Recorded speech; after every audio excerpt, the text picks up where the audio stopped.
ഷിവിയസ് ജിതിൻ ദേവ് ഇപ്പോൾ പത്മ പുരസ്കാരങ്ങൾ പ്രഖ്യാപിച്ച് 2-3 ദിവസമായിട്ടേ ഉള്ളൂ. നമ്മൾ മുമ്പ് കണ്ടിട്ടുണ്ട്. ലോക്സഭാ തെരഞ്ഞെടുപ്പിന് മുമ്പ് കർപ്പൂരി താക്കൂറിന് ഭാരതരത്നം പ്രഖ്യാപിക്കുന്നു.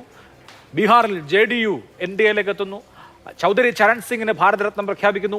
RLD രാഷ്ട്രീയ ലോക്ദൾ ഉത്തർപ്രദേശിൽ NDAയ്ക്കൊപ്പം എത്തുന്നു. ഇതൊക്കെ നമ്മൾ ഉത്തരേന്ത്യയിലൊക്കെ കണ്ടിട്ടുണ്ട്. പക്ഷേ ഇവിടെ ഇപ്പോൾ പത്മ പുരസ്കാരമൊക്കെ ഈ നിലയിൽ ഇപ്പോൾ സമ്മാനിക്കുന്നത് ഒരു പൊളിറ്റിക്കൽ പ്രൊജക്റ്റ് ആയിരിക്കുമെന്ന് മനസ്സിലാക്കാനുള്ള ബുദ്ധിയൊക്കെ ഉള്ള ആളുകളെ കേരളം പോലെ ഒരു സംസ്ഥാനത്തുള്ളത്, പ്രത്യേകിച്ച് സമുദായ നേതാക്കൾ. അപ്പോൾ ഇതെല്ലാം പെട്ടെന്ന് ഒറ്റയടിക്ക് വേണമെന്നുള്ള ഒരു അത്യാഗ്രഹമല്ലേ ഇപ്പോൾ ഈ ഐക്യത്തെ കുഴപ്പിച്ചത്. ഇത് കുറച്ചുകൂടി പതുക്കെ മെല്ലെ സുകുമാരൻ നായരുടെ കൺസേൺസ് ഒക്കെ ഉൾക്കൊണ്ടായിരുന്നെങ്കിൽ ഒരു തിരിച്ചടി ഈ വിധത്തിൽ ഉണ്ടാകുമായിരുന്നോ?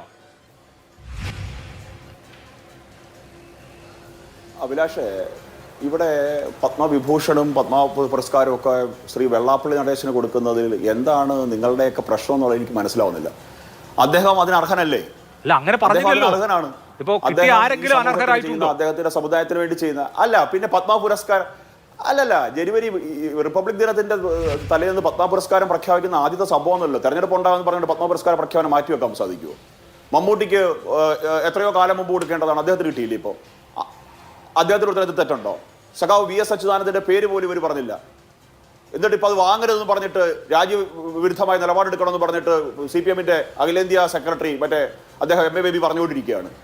അത് സ്വീകരിക്കാനായിട്ട് ആ അംഗീകാരത്തെ മാനിക്കുന്നു എന്ന് പറഞ്ഞ ആളല്ലേ VS-ന്റെ മകന്. ഇപ്പൊ അത് സ്വീകരിക്കരുത് എന്നാണ് പാർട്ടിയുടെ നിലപാട്. അദ്ദേഹം ജീവിച്ചിരുന്നെങ്കിൽ സ്വീകരിക്കില്ലായിരുന്നു. ഇങ്ങനെ രാജ്യവിരുദ്ധ നിലപാടല്ലേ അവർ പറഞ്ഞുകൊണ്ടിരിക്കുന്നത്? അത് പരമ്പരാഗത നിലപാടല്ലേ. ഭട്ടാചാര്യക്കും ജ്യോതി ബസുവിനും EM ശങ്കരൻ തീരുമാനിച്ചപ്പോ അവർ വാങ്ങിയിട്ടില്ല. ജീവിച്ചിരുന്നെങ്കിൽ ഒരു പക്ഷേ VS വാങ്ങില്ലായിരുന്നു. അതൊരു രാഷ്ട്രീയ നിലപാടാണ്. ഇവിടെ ഇപ്പൊ വാങ്ങണോ വേണ്ടോ എന്ന് അദ്ദേഹത്തിന്റെ കുടുംബാംഗങ്ങൾ തീരുമാനിക്കും. ഇവിടുത്തെ പ്രശ്നം അതല്ല, ഒരു ചൂണ്ടയിടുകയാണ്. ഇപ്പൊ ഞാൻ നേരത്തെ സൂചിപ്പിച്ച ഉദാഹരണങ്ങളല്ലോ, ബീഹാറിലും ഉത്തർപ്രദേശിലും ഒക്കെ ചൂണ്ടയിട്ടതുപോലെ തെരഞ്ഞെടുപ്പ് വർഷത്തിൽ ഇരകളെ പിടിക്കാനുള്ള ഒരു ചൂണ്ടയായി രാജ്യത്തിന്റെ പരമോന്നത സിവിലിയൻ പുരസ്കാരം ആവട്ടെ, അതിനുശേഷമുള്ള 2ാമത്തെയും 3ാമത്തെയും 4ാമത്തെയും സിവിലിയൻ പുരസ്കാരങ്ങളാകട്ടെ മാറ്റേണ്ടതുണ്ടോ എന്നുള്ളതാണ് ചോദ്യം. 2014 മുതൽ ഇങ്ങോട്ടുള്ള ചരിത്രം നമുക്ക് ഏതൊക്കെ ഘട്ടങ്ങളിൽ ആർക്കൊക്കെ കൊടുത്തിട്ടുണ്ടെന്നുള്ളത് അറിയാലോ. അഭിലാഷേ, ജോർജ് പൊടിപ്പാറ പറഞ്ഞതുപോലെ നാഗ്പൂർ RSSന്റെ ഹെഡ്ക്വാർട്ടേഴ്സിൽ നിന്നാണോ ഇത് വിതരണം ചെയ്യുന്നത്? അല്ലല്ലോ, കേന്ദ്രം ഭരിക്കുന്ന സർക്കാർ അല്ലെങ്കിൽ കേന്ദ്ര ഗവൺമെന്റ് രാജ്യം നൽകുന്ന പുരസ്കാരമല്ലേ. എന്തിനതിനെ നിഷേധിക്കുന്നു? അർഹതപ്പെട്ട ഒരാൾക്ക് ഈ അഭിപ്രായം CPM-ന്റെ നേതൃത്വത്തിനുണ്ടോ? ശ്രീ വെള്ളാപ്പള്ളി നടേശന് പത്മ പുരസ്കാരം കൊടുത്തത് തെറ്റാണെന്ന അഭിപ്രായമുണ്ടോ? കോൺഗ്രസ് നേതൃത്വത്തിനുണ്ടോ? ഇല്ലല്ലോ. അപ്പൊ പിന്നെ എന്താണ് ഇതിനകത്ത് പ്രശ്നം എന്നത് എനിക്ക് മനസ്സിലാവുന്നില്ല. പിന്നെ അങ്ങ് ചോദിച്ച ചോദ്യത്തിലേക്ക് വരാം. ഞങ്ങൾക്ക് ഒരു അജണ്ടയും ഇല്ല. ഇവിടെ NSS SNDP അല്ലെങ്കിൽ മറ്റു സമുദായ സംഘടനകൾ ഐക്യം ഉണ്ടാകണം എന്നുള്ളത് ഈ ഹൈന്ദവ സമൂഹത്തിന്റെ ആഗ്രഹമാണ്. അതിനകത്ത് ജോർജ് പൊടിപ്പാറ ആവേശം കൊണ്ട് പറയുന്നത് ഇതൊന്നും തീരുമാനിക്കുന്ന സ്ഥലമല്ല. സോറി, ശ്രീകുമാർ മനേൽ, ക്ഷമിക്കണം ജോർജ് പൊടിപ്പാറ, അദ്ദേഹം എന്നോട് ക്ഷമിക്കണം. ശ്രീകുമാർ മനേൽ, എനിക്ക് തെറ്റിപ്പോയതാണ്. എനിക്ക് TV വിളില്ലാത്തതുകൊണ്ട് കാണാൻ സാധിക്കുന്നില്ല. അപ്പൊ അദ്ദേഹം പറഞ്ഞതിനകത്തൊന്നും അങ്ങനെയുള്ള RSSന് ഇതൊന്നും അല്ല പണി. RSSന് ഇതൊന്നും അല്ല പണി. അതുകൊണ്ട് ഇത്തരത്തിലുള്ള നിലപാടുകൾ തെറ്റായ തരത്തിലുള്ള അഭിപ്രായമാണ് അങ്ങ് പറയുന്നത്.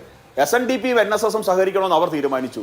മുസ്ലിം ലീഗ്, ജമാഅത്ത് ഇസ്ലാമി പോലുള്ള മതവർഗീയ സംഘടനകൾ ഈ സമൂഹത്തിൽ ഉണ്ടാക്കിക്കൊണ്ടിരിക്കുന്ന വിപത്തിനെ ചെറുക്കാൻ ഇത്തരത്തിലുള്ള ഹൈന്ദവ ഐക്യം ഉണ്ടാകണം എന്നുള്ളത് അവരുടെ തീരുമാനമായിരുന്നു.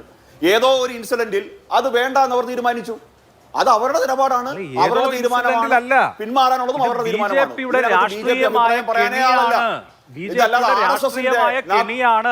ഈ പത്മ പുരസ്കാരം ഒരു കെണിയാണെന്ന് പറഞ്ഞത് വേറെ ആരുമല്ല, സുകുമാരൻ നായരാണ്. സുകുമാരൻ നായർ എന്ന് പറഞ്ഞാൽ എന്താണെന്നറിയോ? ഞാൻ വിചാരിച്ചിരുന്നെങ്കിൽ ഈ പത്മഭൂഷണൊക്കെ എപ്പോഴേ കിട്ടിയേനെ, പലതും എനിക്ക് കിട്ടിയേനെ. ഞങ്ങൾ അതിലൊന്നും വീഴുന്ന ആളുകളല്ലാത്തതുകൊണ്ടാണ് കിട്ടാത്തത് എന്ന് പറഞ്ഞാൽ BJPക്ക് അനുകൂലമായ രാഷ്ട്രീയ സമീപനം സ്വീകരിച്ചിരുന്നുവെങ്കിൽ NSSനെ കൊണ്ടുപോയി RSSന്റെ ആലയിൽ കെട്ടാൻ സുകുമാരൻ നായർ സന്നദ്ധനായിരുന്നെങ്കിൽ എന്നേ കിട്ടിയേനെ പത്മഭൂഷണോ പത്മവിഭൂഷണോ ഒക്കെ. അത് അദ്ദേഹം തിരിച്ചറിയുന്നുണ്ട്, പറയുന്നുണ്ട്. NSS ജനറൽ സെക്രട്ടറി വെറും വാക്ക് പറയുന്ന ആളാണോ? അങ്ങനെ അഭിപ്രായം ഉണ്ടോ താങ്കൾക്ക്? ഒരഭിപ്രായവുമില്ല. ഞങ്ങൾക്ക് അനുകൂലമായിട്ടോ ഞങ്ങൾക്ക് പ്രതികൂലമായിട്ടോ അദ്ദേഹത്തിന് പറയാനുള്ള പൂർണ്ണമായ അധികാരമുണ്ട്. ഞങ്ങൾക്കെതിരെയോ ഞങ്ങളുടെ തെറ്റുകൾ ചൂണ്ടിക്കാണിക്കോ അല്ലെങ്കിൽ ഞങ്ങളെ വിമർശിക്കാനോ പൂർണ്ണമായ അധികാരമുള്ള ആൾക്കാർ തന്നെയാണ് കേരളത്തിലെ സമുദായ സംഘടനാ നേതാക്കന്മാർ. അതിനകത്തൊന്നും ഞങ്ങൾക്കൊരു എതിരഭിപ്രായമില്ല. ഞങ്ങൾ അവരെ കുലംകുത്തിയെന്നും നികൃഷ്ടജീവിയെന്നും പോപ്പെന്നും വിളിച്ച് കളിയാക്കില്ല. ആ വിമർശനം ഞങ്ങൾക്ക് തിരുത്തേണ്ട വിമർശനങ്ങൾ ഞങ്ങൾ ഏറ്റെടുക്കും. അല്ലാതെ ഞങ്ങളാരും NSS എന്ന് പറയുന്ന ഏറ്റവും വലിയ നവോത്ഥാന പ്രസ്ഥാനത്തിനെ RSSലോ BJPയിലോ കൊണ്ട് കെട്ടാൻ ഞങ്ങൾ ആരും ഉദ്ദേശിച്ചിട്ടില്ല. ആ സമുദായത്തിലുള്ള ധാരാളം ആൾക്കാർ ഞങ്ങൾക്ക് അനുകൂലമായി പ്രവർത്തിക്കുന്നുണ്ട്. ഞങ്ങളുടെയൊക്കെ സംഘടനകളിൽ പ്രവർത്തിക്കുന്നുണ്ട്. അതിലൊന്നും ആർക്കും ഒരു തെറ്റില്ല. അവിടെ ആ 5ഓളം വാർഡുകൾ ജയിച്ചത് ഇത്തവണ BJP ആണ്. അതുകൊണ്ട് NSSന് എതിരായിട്ടോ അല്ലെങ്കിൽ NSS SNDPയോ ഒരു ഹൈന്ദവ ഐക്യത്തിന് മുന്നിട്ടിറങ്ങിയത് RSSന്റെ അജണ്ടയാണ് എന്ന് പറഞ്ഞു വെക്കുന്ന രാഷ്ട്രീയ നിരീക്ഷകന്മാരോട് എനിക്ക് സഹതാപമേ ഉള്ളൂ. ശരി, ഓക്കെ. കോൺഗ്രസിനെ അധികാരത്തിൽ പിടിക്കുവാൻ വേണ്ടിയിട്ട് ഈ പറഞ്ഞ ജമാഅത്ത് ഇസ്ലാമി, മുസ്ലിം ലീഗും ഒക്കെ കാട്ടിക്കൂട്ടുന്ന ഈ കോപ്രായങ്ങൾ, വർഗീയ നിലപാടുകളെ ഏറ്റുപറയാൻ ബഹുമാനപ്പെട്ട രാഷ്ട്രീയ നിരീക്ഷകർ തയ്യാറാകരുത്. ഞാൻ ശ്രീ ജോർജ് പൊടിപ്പാറയുടെ പേര് തെറ്റായി ഉന്നയിച്ചതിൽ അങ്ങയോട് ക്ഷമയും ചോദിക്കുന്നു. ശരി, ഓക്കെ, ഞാൻ അങ്ങയിലേക്ക് വരാം.